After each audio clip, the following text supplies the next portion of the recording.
আসসালামু আলাইকুম। আমি এখন আপনাদের দেখাচ্ছি একটা নতুন ক্রেজ এখন বলতে পারেন, কিংবা খুব ভাইরাল একটা জিনিস, সেটা হচ্ছে রোজেলা চা।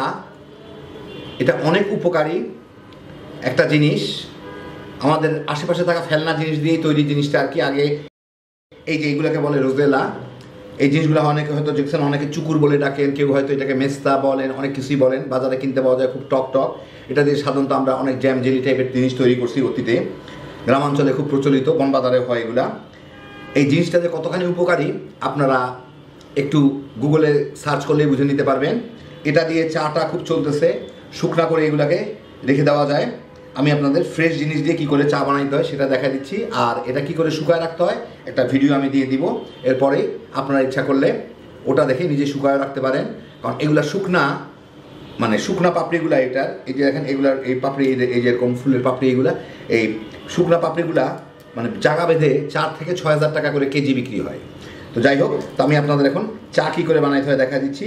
আপনারা যে কোনো এই ফ্রেশ ফল কিনে আপনারা এই মাঝখানে বিচিটা রেখে আশেপাশেগুলো এইভাবে খুলে নিতে পারেন। আমি এখানে 8 থেকে 10টা খুলে ওটা দিয়ে আপনাদের আমি চা বানায় দেখাবো। 8 থেকে 10টা পাপড়িতে, মানে 8 থেকে 10টা এরকম ফুলের পাপড়িতে মোটামুটিভাবে, ফুল কিংবা ফল যেটাই বলেন না কেন, পাপড়িতে মোটামুটি 3 কাপের মতো চা হবে। তো আমি এইভাবে খুলে নিব সবগুলাকে, এই যে এইভাবে। আমি চুলে একটা সসপ্যানে পানি নিয়েছি, এখানে প্রায় 3-3.5 কাপের মতো পানি আছে। আমি 2 কাপের মতো চা তৈরি করবো, মানে জাল দিতে দিতে ফুটে এটা একটু কিছুটা কমে যাবে। এর মধ্যে আমি এই 10-12টা রোজেলার যে পাতাগুলো তুলে নিলাম, পাতা কিংবা যেটাই বলেন না কেন, ওটা দিয়ে দিলাম।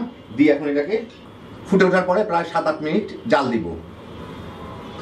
প্রায় 8 মিনিটের মতো জাল দিলাম, হয়ে গেল আমার রোজেলা টি। এগুলো একদম সিদ্ধ হয়ে গেছে, ইয়েগুলা রোজেলাগুলো একদম দেখেন ডিসকালার হয়ে গেছে, মানে কালার ছেড়ে দিচ্ছে পানির মধ্যে। যাই হোক, এটা আমি এখন বন্ধ করে ছেঁকে আপনাদের একটু চা বানায় দেখাচ্ছি। এটা চা হয়ে গেল, মানে একটু চিনি টিনি মিশাই বুম্বাম একটু দেখা দিই আর কি। তো এই দেখেন হয়ে গেল আমার দারুণ মজার উপকারী রোজেলা টি কিংবা রোজেলা চা। দেখতে যেমন সুন্দর, খাইতে কিন্তু অসাধারণ স্বাদ। মানে অনেকে মনে করতে পারেন প্রথম দিকে একটু নাক শিখতে পারেন এটা কি ধরনের চা হইলো। এটা একটু টক হয়, এর সাথে যদি সামান্য একটু মিষ্টি দিয়ে নেন, যেমন আমি মধু দিয়ে দিলাম, একটু যদি মিষ্টি দিয়ে দেন কিংবা নিজস্ব সুইটনারগুলো দিয়ে নেন, একবার খাইলে আপনার বারবার এটা খাইতে মন চাবে। সত্যি অসাধারণ। গরমা গরম এক কাপ রোজেলা চা যে কতখানি রিফ্রেশিং, একবার খাইলেই বুঝবেন। এর সাথে উপকারগুলো তো আছেই, এই যে দেখেন স্ক্রিনে আমি লিখে দিচ্ছি এত কিছু বলার থেকে এই জিনিসগুলোর উপকারী করে এটা। অথবা আপনারা নিজেরা ইচ্ছা করে গুগলে সার্চ করেও দেখে নিতে পারেন এটার উপকারিতাটা কী। আমাদের গ্রামগঞ্জে থাকা ফেলনা একটা জিনিস দিয়ে, সাধারণত এগুলো গ্রামে গঞ্জে জন্মায়, ফেলনা একটা জিনিস দিয়ে এত মজার একটা জিনিস তৈরি করা যায় এবং এত উপকারী, এটা একবার না খাইলে বুঝবেন না। বিশেষ করে ফ্যাটি লিভার আর যে সমস্ত মহিলাদের মিনস্ট্রুয়াল প্রবলেম আছে, এই সমস্ত সারানোর জন্য অসাধারণ। এখন বাজারে অনেক পাওয়া যাচ্ছে, নিজেরাও কিনেন, খালি গরম পানির মধ্যে সিদ্ধ করে বানায় তামা তামা করে খেয়ে নেন। আর এটা কি করে শুকায় রাখতে হয় এর পরবর্তী আমি একটা ভিডিও দিচ্ছি, সেটা দেখে নিন। আপনারা ইচ্ছা করলে এগুলো শুকায়, পাপড়িগুলো শুকায় সারা বছর সংরক্ষণ করে রাখতে পারেন, সারা বছর খাইতে পারবেন। কারণ অনলাইন কিংবা কোনো জায়গা থেকে কিনতে গেলে এই পাপড়িগুলা সাধারণত 4 থেকে 6 হাজার টাকা করে কেজি নেবে আপনাদের। আপনারা খুব কম পয়সায় এগুলো শুকায় আরামে নিজে ঘরে রেখে খাইতে পারবেন।